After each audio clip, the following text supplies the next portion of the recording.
In the Copa America, Brazil shone by beating Paraguay 4-1, but not everything was perfect.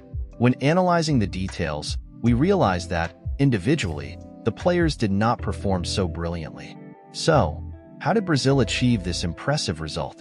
Two factors were crucial: a well-designed game plan and the fragility of Paraguay's marking system. With Dorival Jr.'s tactical changes, the team found the spaces they needed to dominate the opponent. Let's explore how these elements align to lead Brazil to this landmark victory. We had Brazil's second game in the Copa America, where Brazil beat Paraguay 4-1. It was a great result for the Brazilian team, but I'll start with an opinion that may differ from many analyses made after the game. In my opinion, and if we analyze the players individually, Brazil didn't play that well. Individually, the team did not do well. However, two factors contributed to Brazil being able to build this elastic score. The first factor is that, unlike the game against Costa Rica, Brazil had a good game plan in this match. The second factor is that Paraguay's marking system was much weaker than Costa Rica's, offering the spaces that Brazil's game plan tried to exploit. Now, let's look at how this all happened. Coach Dorival Jr. made two changes to the team that started against Costa Rica. He introduced Wendell on the left flank in place of Guilherme Arana and removed Rafinha, placing Savinho on the right. Another change in positioning was that of Paqueta, who, against Costa Rica, closed more in the middle, while João Gomes opened more on the left.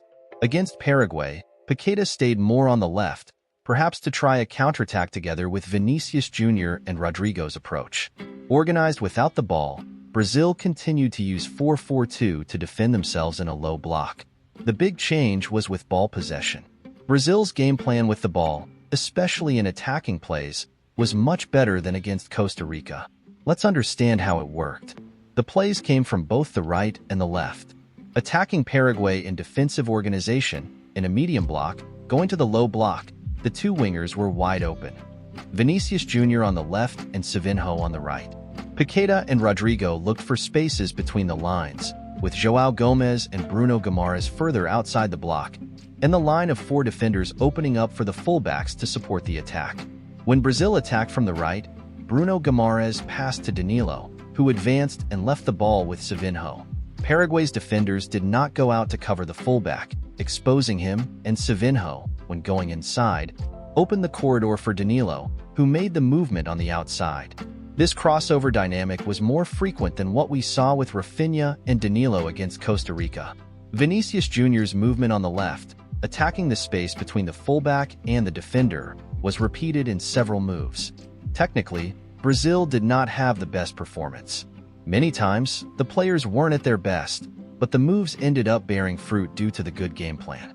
Vinicius Jr., despite not having an excellent performance, showed impetus and willingness to decide, which was commendable.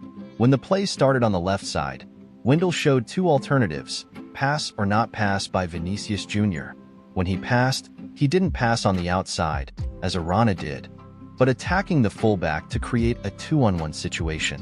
When Wendell didn't pass, he opened space for Vinicius Jr. to take over with the ball, hitting the fullback as he dribbled and trying to make a move into the area.